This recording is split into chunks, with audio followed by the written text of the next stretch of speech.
우리에게 주신 하나님의 말씀은 창세기 39장 1절로부터 6절까지 말씀입니다. 창세기 39장 1절로부터 6절까지 말씀입니다. 요셉이 이끌려 애굽에 내려가매 바로의 신하 친위대장 애굽 사람 보디발이 그를 그리로 데려간 이스마엘 사람의 손에서 요셉을 산이라. 여호와께서 요셉과 함께 하심으로 그가 형통한 자가 되어 그의 주인 애굽 사람의 집에 있으니 그의 주인이 여호와께서 그와 함께 하심을 보며 또 여호와께서 그의 범사에 형통하게 하심을 보았더라. 요셉이 그의 주인에게 은혜를 입어 섬김에 그가 요셉을 가정 총무로 삼고 자기의 소유를 다 그의 손에 위탁하니 그가 요셉에게 자기의 집과 그의 모든 소유물을 주관하게 한 때부터 여호와께서 요셉을 위하여 그 애굽 사람의 집에 복을 내리심으로 여호와의 복이 그의 집과 밭에 있는 모든 소유에 미친지라. 주인이 그의 소유를 다 요셉의 손에 위탁하고 자기가 먹는 음식 외에는 간섭하지 아니하였더라. 요셉은 용모가 빼어나고 아름다웠더라. 오늘 우리에게 주신 하나님의 말씀입니다. 세계적인 화장품 브랜드 바비 브라운의 창립자 바비 브라운이 이와 여대에서 특강을 한 적이 있었습니다. 나의 창업 스토리라는 주제로 아티스트로 시작해서 글로벌 브랜드를 키워온 이야기를 들려주었습니다. 그는 시중에 나와 있는 립스틱의 색은 내가 원하던 색이 아니었기 때문에 항상 고치면서 사용했다고 했습니다. 처음에는 친구들이나 모델들에게 팔려고 만들었던 립스틱 하나가 브랜드의 시초가 되었다고 했습니다. 세계적인 CEO에게 학생들이 가장 궁금했던 것은 성공을 위해 필요한 것은 무엇인가라는 질문이었습니다. 바비 브라운은 그 질문에 이렇게 답변했습니다. 저는 원래 성공할 계획이 없었습니다. 단지 제가 사랑하는 일에 열정을 부었을 뿐입니다. 돈을 벌기 위해 직업을 선택하지 마십시오. 돈은 생각하지 말아야 한다며 자신의 열정에 대해 생각하면 성공할 수 있다고 강조했습니다. 그리고 화장이 좋아 이 일을 시작했고 저를 필요로 하는 곳이라면 어디든 찾아가서 도와주었습니다. 대부분 공짜로 해주었지만 좋아하는 일을 했기에 행복했습니다. 이때 만났던 사람들이 나중에 저희 일을 크게 도와주었다며 인간관계를 두 번째 성공의 비결로 꼽았습니다. 바비 브라운은 열정과 인간관계를 성공의 비결로 꼽았습니다. 그렇다면 그리스도인인 우리의 성공 비결은 과연 어디에서 찾아야 할까요? 창세기 39장 2절에서는 이렇게 말씀하고 있습니다. 여호와께서 요셉과 함께 하심으로 그가 형통한 자가 되어 그의 주인 애굽 사람의 집에 있으니라. 하나님께서 함께하는 자가 형통한 삶을 살아가게 된다는 말씀입니다. 요셉은 형제들에 의해 머나먼 태국 땅에 종으로 팔려왔습니다. 형제들을 생각하면 분노와 억울함으로 잠을 이루지 못했을 것입니다. 이러한 상황이라면 삶을 포기할 만도 하지만 요셉은 결코 절망하거나 낙심하지 않았습니다. 오히려 더욱 하나님을 신뢰했을 뿐만 아니라 자기에게 주어진 일에 최선을 다했습니다. 마침내 모든 어려움을 극복하고 형통한 삶, 승리하는 삶을 살았습니다. 요셉처럼 하나님께서 함께 하심으로 형통한 삶을 살아갈 수 있는 여러분들이 되시기를 주님의 이름으로 축원합니다. 하나님께서 함께 하시는 사람들의 특징은 무엇일까요? 고난이나 고통을 만나지 않는 것일까요? 아니면 아무것도 하지 않아도 무조건 잘 되는 것일까요? 빌립보서 4장 13절에서는 이렇게 말씀하고 있습니다. 내게 능력 주시는 자 안에서 내가 모든 것을 할 수 있느니라.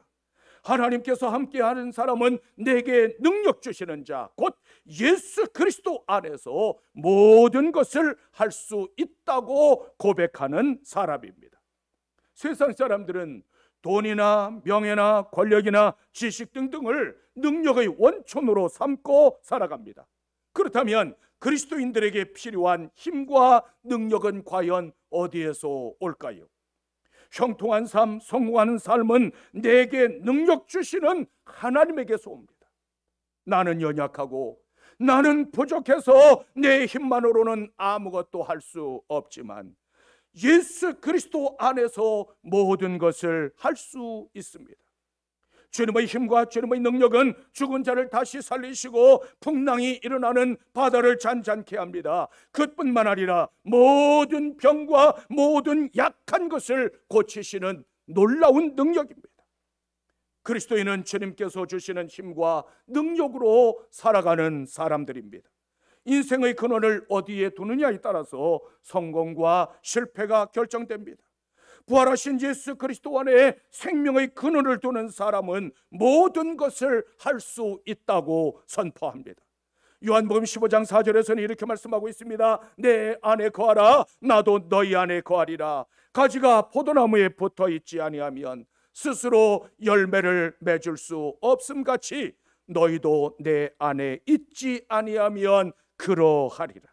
주님께서는 모든 성도들에게 내 안에 거하라고 말씀하셨습니다. 따라서 형통과 성공의 길은 예수 그리스도 안으로 그분께로 돌아가는 데 있습니다. 그 내 힘과 내 능력으로는 열매 맺을 수 없기에 주님 안에 살아가야만 합니다. 시편 1편 3절에서는 이렇게 말씀하고 있습니다. 그는 시냇가에 심은 나무가 철을 따라 열매를 맺으며 그 잎사귀가 마르지 아니함 같으니 그가 하는 모든 일이 다 형통하리로다. 하나님은 마를 줄 모르는 생명수를 뿜어내는 복의 근원이십니다. 따라서 생명과 축복의 근원이신 하나님과 동행하는 사람은 어떤 형편이나 어떤 상황에서도 형통한 삶을 살아가게 됩니다. 물론 물가에 심겼다고 당장 형통하게 되는 것은 아닙니다.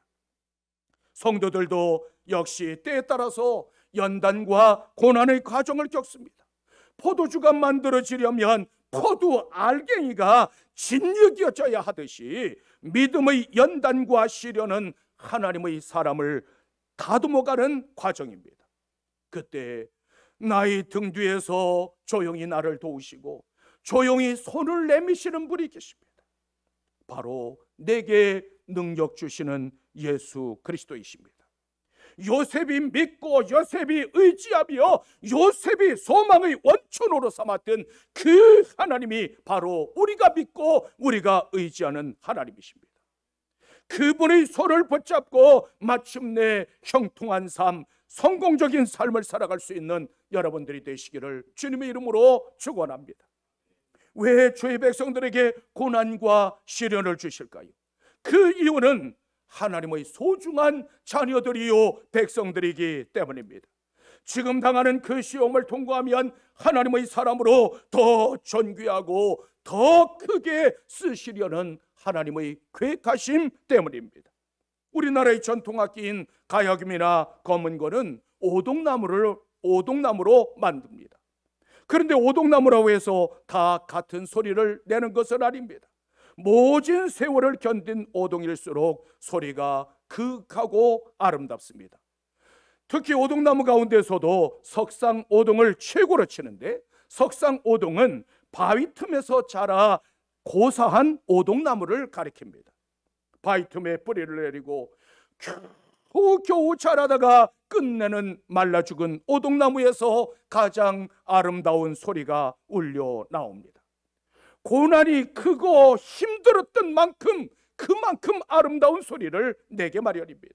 우리 인생도 역시 마찬가지입니다. 석상오동이 가장 아름다운 소리를 내는 것처럼 고난과 연단의 과정을 통해서 하나님의 자녀들의 삶은 더욱더 풍성해져 갑니다. 하나님께서는 구원의 역사를 펼치시려고 요셉을 택하셨습니다. 하나님께서 요셉에게 주신 꿈은 너무 크고 너무 원대했습니다. 형님들 지난밤에 내가 꾼 꿈 그 이야기를 좀 들어보십시오. 형님들과 제가 밭에 나가서 곡식단을 묶고 있었는데 갑자기 제가 묶은 곡식단이 우뚝 일어섰습니다. 그러자 형님들이 묶은 단들이 빙 둘러서더니 제 곡식단을 향해서 절을 했습니다. 아버지, 형님들, 제가 또 신나는 꿈을 꾸었어요. 해와 달과 11변이 저에게 엎드려 절을 했습니다. 요셉에게 절한 해와 달과 11변은 온 땅을 가리킵니다.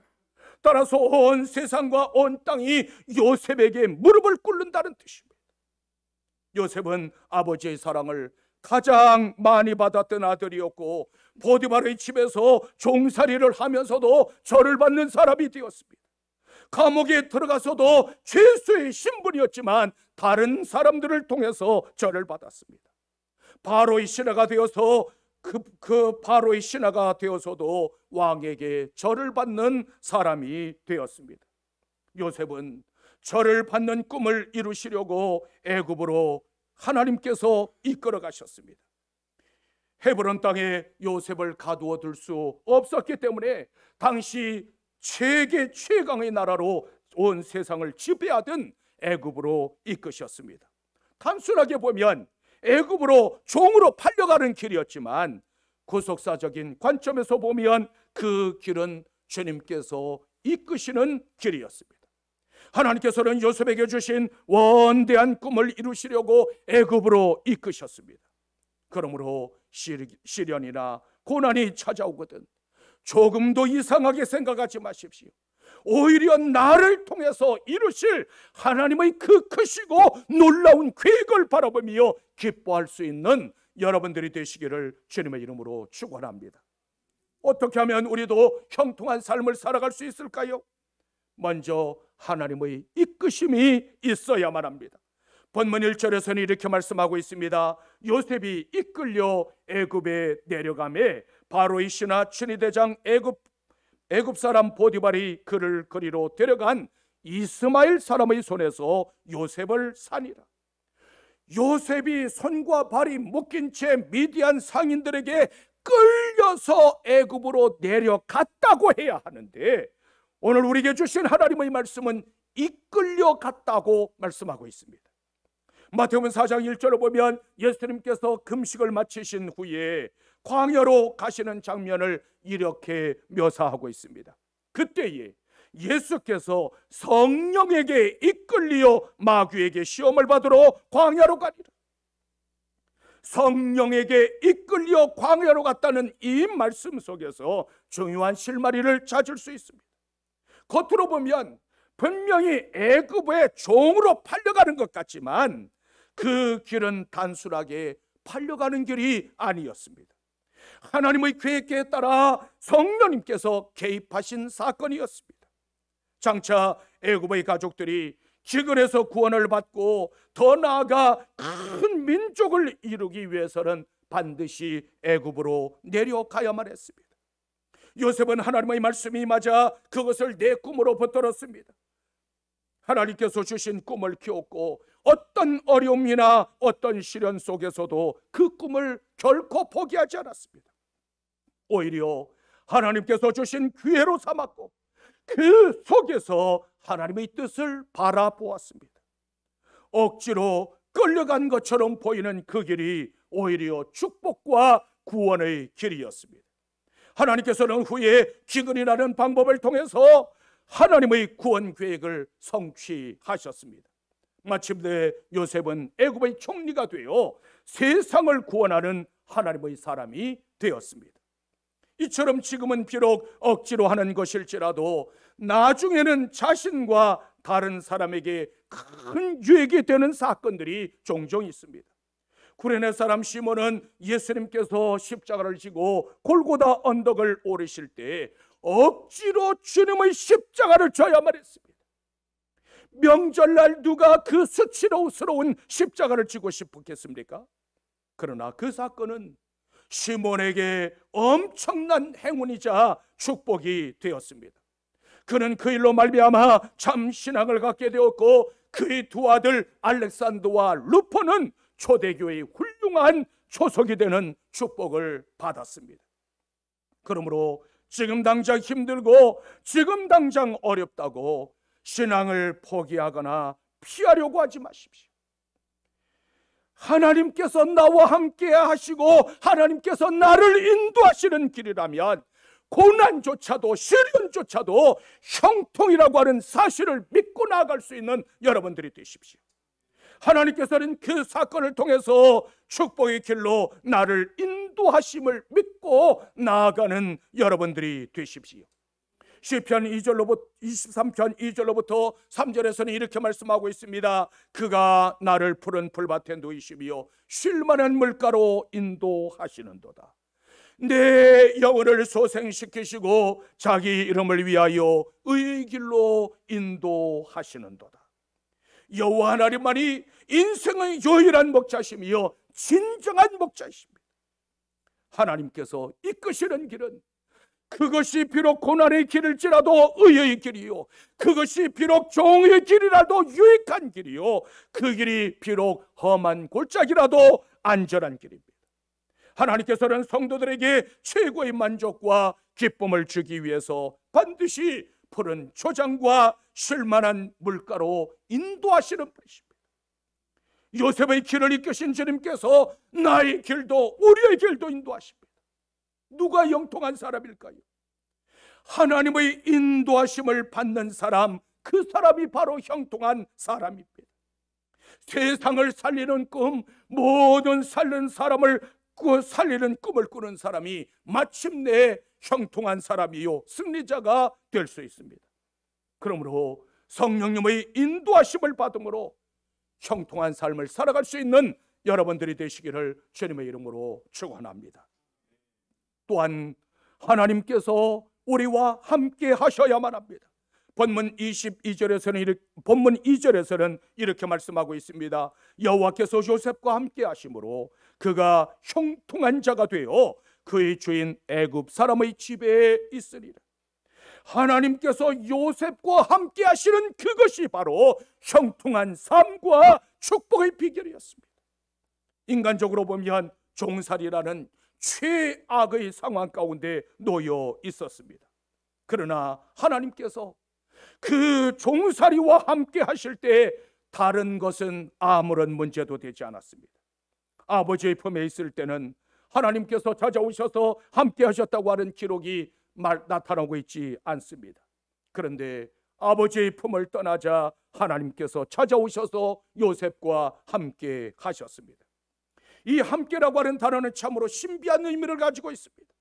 마태복음 1장 23절에서는 이렇게 말씀하고 있습니다. 보라, 처녀가 잉태하여 아들을 낳을 것이요 그의 이름은 임마누엘이라 하리라 하셨으니 이를 번역한즉 하나님이 우리와 함께 계시다 합니다. 전능하신 하나님께서 사람들과 함께 하시겠다고 말씀하십니다. 영원하신 하나님께서 사람들 시간 속에 들어오셔서 함께 하시겠다고 말씀하십니다. 주님께서도 친히 말씀하셨습니다. 내가 세상 끝날까지 너희와 항상 함께 있으리라. 이것이 바로 함께라고 하는 말씀의 의미입니다. 형통의 사전적인 의미는 온갖 일이 뜻과 같이 잘 되어지고 번영함을 가리킵니다. 목적한 바를 이룬다고 하는 것이 세상적인 성공의 의미입니다. 그러나 성경적인 형통은 일반적인 개념과는 차이가 있습니다. 성경은 하나님의 함께하심 그 자체가 바로 형통이라고 말씀합니다. 따라서 하나님께서 함께하시면 어떤 고난과 어떤 시련 속에서도 나와 동행하심을 깨닫게 되고 하나님의 놀라운 능력을 덧입게 됩니다. 사람이 하나님께 받을 수 있는 최고의 축복은 무엇일까요? 여러분들에게 최고의 축복은 무엇입니까? 하나님께서 나와 함께 계심, 바로 임마누엘의 은총입니다. 하나님께서 함께 하시는 것보다 더 큰 축복은 이 세상에 없습니다. 왜냐하면 하나님께서 함께 하시면 하나님의 능력이 나의 능력이요 하나님의 힘이 나의 힘이 될 뿐만 아니라 형통한 사람이 될 수 있기 때문입니다. 열왕기하 18장 6절로부터 7절에서는 이렇게 말씀하고 있습니다. 곧 그가 여호와께 연합하여 그에게서 떠나지 아니하고 여호와께서 모세에게 명령하신 계명을 지켰더라. 여호와께서 그와 함께 하심에 그가 어디로 가든지 형통하였더라. 하나님의 계명을 힘써 지키는 것, 그것이 바로 하나님과 연합하는 비결입니다. 하나님과 연합한 자, 곧 하나님께서 함께 하시는 자들만이 형통한 삶을 살아갈 수 있고 거룩함에 이룰 수 있습니다. 시스기야 왕은 하나님과 연합함으로 아수르 군대 18만 5천 명을 하룻밤 사이에 몰살시켰습니다. 이처럼 하나님과 연합된 자는 아무도 해칠 수 없고 그 어느 누구도 대적할 수 없습니다. 다니엘은 하나님 앞에 기도하면 사자굴에 들어가야 한다는 사실을 알면서도 감사하며 주 앞에 나아가 기도했습니다. 기도했다는 이유로 사자굴 속에 던져졌지만 하나님께서 먼저 천사들을 보내셔서 사자들의 입을 틀어막으셨습니다. 사자굴 속으로 던져지는 것은 아무리 생각해도 형통과는 거리가 먼 것 같습니다. 그러나 그 사자굴 속에서도 하나님께서 함께 하시는 것, 그것이 바로 형통의 신비입니다. 고난과 시련과 환난이 내 앞길을 가로막을 수 있지만 하나님께서는 그때 나보다 먼저 가시고 나의 모든 길을 열어주시는 분이십니다. 세상은 나의 길을 가로막지만 그럼에도 불구하고 나는 한 걸음 한 걸음 더 나아갑니다. 이것이 바로 형통함입니다. 만약 하나님께서 나와 함께 계시지 않는다면 그것은 나의 불순종 때문입니다. 하나님은 이처럼 고난과 위기 가운데 함께 하십니다. 하나님께서 우리와 함께 하시면 고난 때문에는 결코 망하지 않습니다. 오히려 그 고난 속에서도 형통한 삶을 살아가게 됩니다. 그러므로 하나님의 함께 계심, 그 임마누엘의 신앙으로 형통한 삶을 살아갈 수 있는 여러분들이 되시기를 주님의 이름으로 축원합니다. 또한 우리는 축복의 전달자들이 되어야만 합니다. 본문 3절에서는 이렇게 말씀하고 있습니다. 그의 주인이 여호와께서 그와 함께 하심을 보며 또 여호와께서 그의 범사에 형통하게 하심을 보았더라. 요셉은 비록 어려운 상황 가운데 놓여 있었지만 자기 자신의 삶을 통해서 하나님 앞에 영광을 돌려드렸습니다. 요셉은 비록 그 고통과 고난 가운데 있었지만 그 삶 속에 하나님의 영광이 임했습니다. 이처럼 나의 삶을 통해서 하나님 앞에 영광을 돌려드리는 것이 바로 성도들의 가장 중요한 사명입니다. 성도들의 존재 가치가 바로 여기에 있습니다. 마태복음 5장 16절에서는 이렇게 말씀하고 있습니다. 이같이 너희 빛이 사람 앞에 비치게 하여 그들로 너희 착한 행실을 보고 하늘에 계신 너희 아버지께 영광을 돌리게. 우리의 착한 행실을 보고 사람들로 하여금 하나님을 경배할 뿐만 아니라 영광을 돌리게 하라는 말씀입니다. 우리가 하나님의 백성으로 이 땅에 살아가면서 하나님께서 기뻐하시는 삶, 부끄럽지 않은 삶을 살아갈 때 세상 사람들은 나를 통해서 하나님을 보고 그것을 통해서 하나님께 영광을 돌려드립니다. 아하, 저 사람 뒤에는 누군가가 있구나. 저 사람은 누군가가 반드시 함께하고 있구나. 저 사람은 누군가가 도와주고 있구나. 그때 요셉이 간증합니다. 여러분들이요, 내 뒤에는 전능하신 하나님이 계십니다. 내가 잘나고 내가 능력이 있어서 아니라 전능하신 하나님께서 나와 함께 계시기 때문입니다. 이방인 보디발은 하나님이 요셉과 함께 하심을 분명히 보았고 형통한 일이 일어나는 것을 목도했습니다. 그러자 자기 집과 모든 소유물을 요셉에게 맡겼습니다.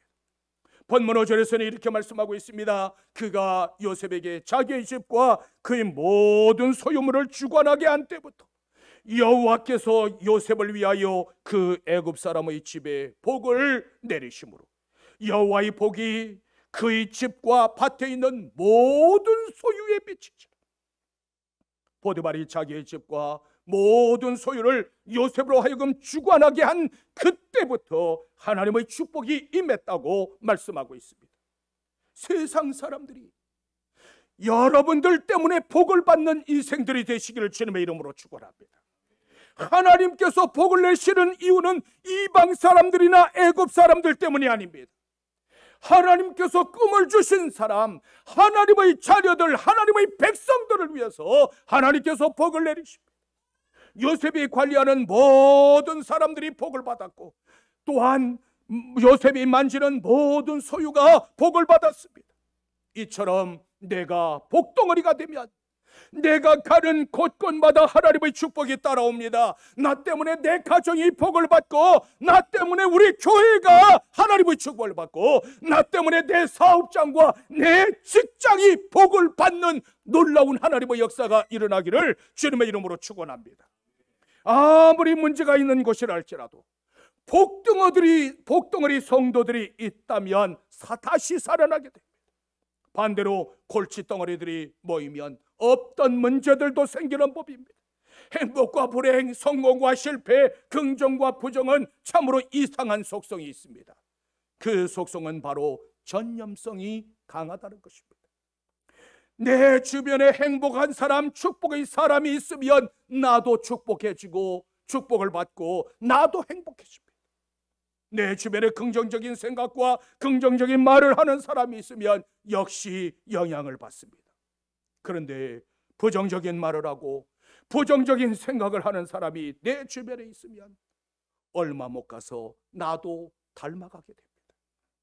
그러므로 기쁨을 전달하고 행복을 전달할 수 있는 축복의 전달자들이 되십시오. 천하 만민이 너로 말미암아 복을 받게 될 것이리라. 이 땅의 축복의 전달자들로 살아갈 수 있는 하나님의 사람, 축복의 사람들이 되시기를 주님의 이름으로 축원합니다. 성공과 형통의 길은 과연 어디에 있을까요? 신명기 29장 9절에서는 이렇게 말씀하고 있습니다. 그런즉 너희는 이 언약의 말씀을 지켜 행하라. 그리하면 너희가 하는 모든 일이 형통하리라. 하나님께서는 우리를 향하여 너희는 나가 힘써 싸워라, 너희는 나가서 전투를 하라고 말씀하고 있지 않습니다. 하나님께서는 오히려 하나님의 말씀을 다 지켜 행하라. 그리하면 형통하리라고 말씀하셨습니다. 이것이 성경이 가르치고 있는 기본적인 사상입니다. 하나님은 말할 줄 모르는 생수와 축복을 뽑아내는 근원이십니다. 따라서 하나님의 말씀에 대한 철저한 순종이 성공과 형통의 길입니다. 하나님의 말씀에 근거를 둔 사람은 어떤 상황에서도 열매 맺는 삶을 살아가게 됩니다. 복의 근원이신 하나님께서 나와 함께 하시면 그 누구도 나를 대적할 수도 없고 나에게서 빼앗을 수도 없습니다. 시편 118편 6절에서는 이렇게 말씀하고 있습니다. 여호와는 내 편이시라. 내가 두려워하지 아니하리니 사람이 내게 어찌할꼬. 이 세상에서 하나님께서 내 편이 되시는 것, 그것보다 더 큰 축복을 얻습니다. 하나님은 만왕의 왕이시요 예수 그리스도는 우리의 대장이십니다. 만왕의 왕이신 하나님께서 내 편이신데 누가 나를 대적할 수 있겠습니까? 요셉과 함께 하시는 하나님께서 지금도 여러분들을 복덩어리로 삼아 주셨습니다. 그러므로 여러분들이 가는 곳곳마다 하나님의 은총과 하나님의 축복이 따라와야만 합니다.